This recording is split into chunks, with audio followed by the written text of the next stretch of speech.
Assalamualaikum warahmatullahi wabarakatuh. Alhamdulillahirabbil alamin wassalatu wassalamu ala asrofil anbiya'i wal mursalin wa ala alihi washabihi rasulillahi ajmain amma ba'du. Yang terhormat Bapak Pangelawan Sulaiman Ritonga SPD MSI sebagai dosen pengampu mata kuliah Kimia Anorganik 2. Pertama-tama marilah kita panjatkan puji syukur kehadirat Allah yang mana telah melimpahkan rahmatnya sehingga kita masih diberi kesehatan seperti yang kita rasakan saat ini. Kedua kalinya selawat beriring salam tidak lupa tercurahkan kepada baginda Nabi besar yakni Nabi Muhammad SAW dengan mengucap Allahumma sholli ala Sayyidina Muhammad wa ala ali Sayyidina Muhammad. Perkenalkan, nama saya Yati Oktari, NIM 11910723007 dari kelas Kimia 4A. Program Studi Pendidikan Kimia Fakultas Tarbiyah dan Keguruan. Di sini saya akan membahas yang pertama sebaran logam di alam, yang kedua ekstraksi logam, dan yang ketiga pemilihan proses ekstraksi dan termodinamika. Baik, kita masuk ke materi pertama yaitu sebaran logam di alam. Nah, untuk sebaran logam di alam ini ada beberapa poin. Yang pertama itu sifat-sifat umum dan klasifikasi sumber utama logam. Untuk sifat-sifat umum logam atau metal memiliki beberapa karakter umum seperti wujudnya padat, menunjukkan kilap, massa jenis tinggi, titik didih dan titik lebur yang juga tinggi, bisa menghantarkan listrik dan menjadi konduktor panas yang baik. Keras, dapat ditempa atau direnggangkan. Untuk lebih jelasnya berikut adalah sifat-sifat logam. Yang pertama, logam menjadi konduktor listrik dan panas yang baik. Golongan logam mempunyai daya hantar panas dan listrik yang tinggi. Logam terkenal dengan sifatnya yang bisa menjadi konduktor yang dapat menghantarkan listrik dan panas yang baik. Dapat menghantarkan listrik jika salah satu bagian logam dipanaskan. Nah, maka elektron lainnya akan diterima dalam bentuk panas. Adanya sebuah energi panas mengakibatkan gerakan atau sebuah energi kinetik. Dengan adanya energi kinetik yang semakin bertambah, inilah yang akan membuat nantinya akan disalurkan kepada elektron lainnya. Yang kedua itu ada logam mudah ditempa dan dibentuk. Seperti yang kita lihat banyak produk yang terbuat dari logam. Produk tersebut muncul karena disebabkan memanfaatkan sifat logam yaitu mudah untuk ditempa dan dibentuk. Yang ketiga, kuat kecuali raksa. Logam terkenal dengan kekuatannya, menjadi salah satu ciri atau sifat khas logam. Semua jenis logam umumnya memiliki bentuk padat kecuali untuk jenis logam satu ini yaitu raksa. Selanjutnya, mengkilap bila terkena cahaya. Sifat logam lainnya adalah mengkilap jika terkena cahaya atau ketika digosokkan. Kelima, kerapatan yang relatif tinggi. Biasanya logam memiliki kerapatan yang tinggi. Kerapatan logam menunjukkan adanya struktur logam. Klasifikasi logam berdasarkan unsur-unsur penyusunnya. Logam dan panduannya dibagi menjadi dua golongan utama. Yang pertama, logam non-ferro.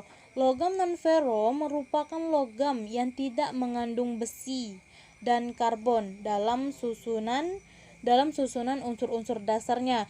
Jenis-jenis logam non-ferro yang umum adalah seperti aluminium, magnesium, tembaga, seng, nikel, timah hitam, timah putih, dan logam-logam mulia. Logam ferro merupakan logam yang mengandung besi dan karbon sebagai unsur dasarnya. Selain itu, terdapat unsur-unsur lain seperti mangan, fosfor, sulfur, dan silisium. Poin yang kedua, sebaran logam di bumi. Goldsmith mengklasifikasikan unsur-unsur yang ada di bumi ke dalam 4 jenis.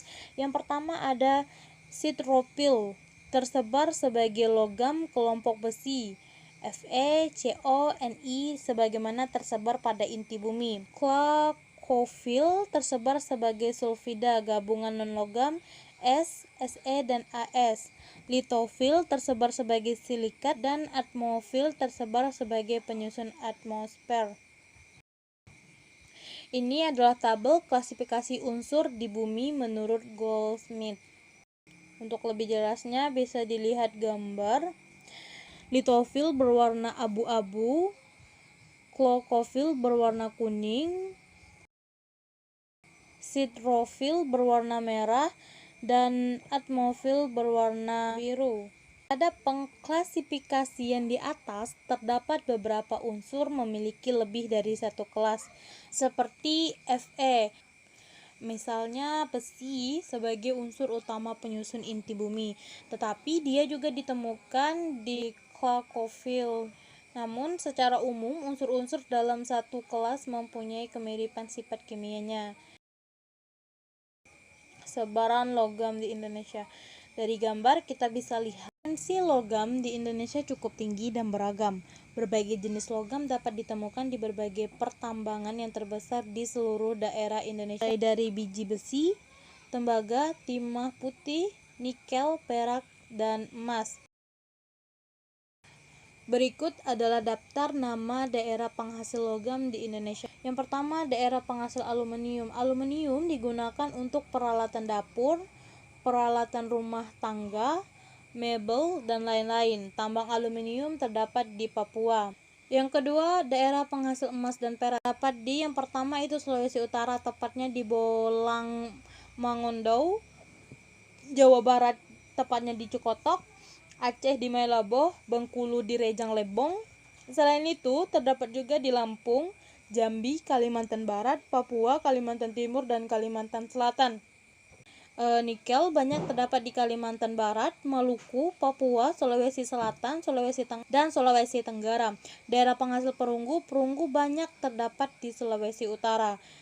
Daerah penghasil tambang tembaga terdapat di Jawa Barat, tepatnya di Cikotok lagi, Papua, Kompara, Sulawesi Selatan, Sangkarapi, Jawa Tengah, Tirtamaya. Selain itu, terdapat juga di daerah Jambi dan Sulawesi Tengah. Penghasil timah, Riau, tepatnya di Bangkinang, Pulau Singkep, Dabo, Pulau Belitung, Manggar, dan Pulau Bangka, Sungai Liat. Kita masuk pembahasan yang kedua, ekstraksi logam. Ekstraksi mekanik. Pemisahan mekanis adalah cara pemisahan mekanis antara dua komponen atau lebih. Pemisahan mekanis dikelompokkan dalam 4 kelompok, yaitu penyaringan, pengendapan, klasifikasi, dan pemisahan sentrifugasi. Penyaringan adalah pemisahan bahan padat dari bahan cair. Sedimentasi adalah pemisahan dua bahan cair yang tidak dapat bercampur.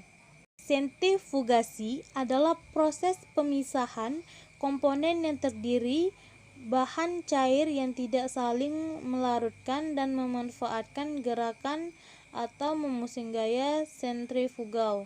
Klasifikasi adalah metode pemisahan untuk memisahkan partikel padat dalam suatu selang ukuran. Dapat dilakukan dengan menggoyang-goyangkan melalui saringan. Untuk contohnya itu ada minyak goreng dengan penyaringan. Yang kedua, penguraian termal. Penguraian atau dekomposisi termal adalah suatu dekomposisi kimiawi yang disebabkan oleh panas. Suhu dekomposisi suatu zat adalah suhu ketika zat tersebut terdekomposisi secara kimiawi. Reaksi dalam dekomposisi termal biasanya bersifat endotermik, karena panas diperlukan untuk memecah ikatan kimia dalam senyawa yang mengalami dekomposisi. Contohnya, kalsium karbonat terurai menjadi kalsium oksida dan karbon dioksida ketika dipanaskan. Reaksi pendesakan. Reaksi pendesakan atau yang disebut juga dengan reaksi pertukaran tunggal adalah reaksi di mana suatu unsur menggantikan posisi unsur lain dalam suatu senyawa. Contoh, jika logam seng dicelupkan ke dalam larutan tembaga 2, sulfat akan menggantikan posisi tembaga. Reaksi kimia pada suhu tinggi. Pada suhu tinggi, laju reaksi akan makin tinggi pula dan reaksi harus dikontrol secara termodinamika. Reaksi elektrolitik. Pada reduksi elektrolitik adalah potensial dari katoda yang benar-benar menentukan apa yang akan terjadi di sana. Logam-logam dapat diperoleh sebagai produk katoda selama proses elektrolisis lelehan senyawa ionik. Misalnya, produksi Na dalam sel down, elektrolitnya adalah menggunakan campuran lelehan natrium klorida dan kalsium klorida. Energi yang diperlukan suatu produksi untuk mendapatkan lelehan elektrolit memakan biaya besar. Karena itu, alternatif elektrolit yang digunakan adalah berupa larutannya. Misalnya, tembaga adalah merupakan produk katoda di dalam larutan CuSO4. Materi ketiga yaitu proses ekstraksi dan termodinamika. Poin yang pertama, pemilihan proses ekstraksi dan bijinya. Proses ekstraksi biji emas secara hidrometalurgi lebih umum dikenal dengan sebutan proses pelindian.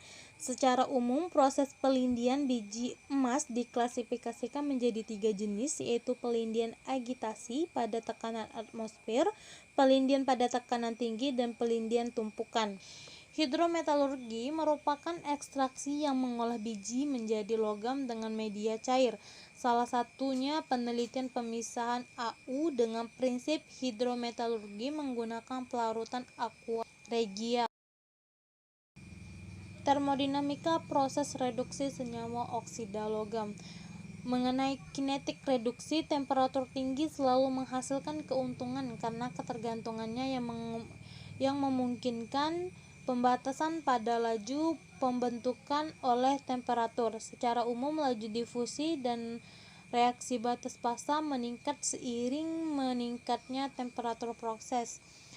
Dari sudut pandang termodinamika, reduksi oksida bisa dapat dilakukan pada temperatur rendah. Pemanfaatan gas reduktan yang dilakukan pada temperatur yang rendah tidak mencukupi karena keterbatasan kinetik. Secara termodinamika, pada saat temperatur di bawah 700 derajat Celcius, wustit tidak dapat direduksi, sedangkan pada temperatur 650 derajat Celcius, magnetit tidak dapat direduksi karena CO berdekomposisi menjadi CO2 dan C. Reduksi Bohr merupakan reaksi yang bersifat endotermik sehingga membutuhkan temperatur tinggi untuk dapat berjalan.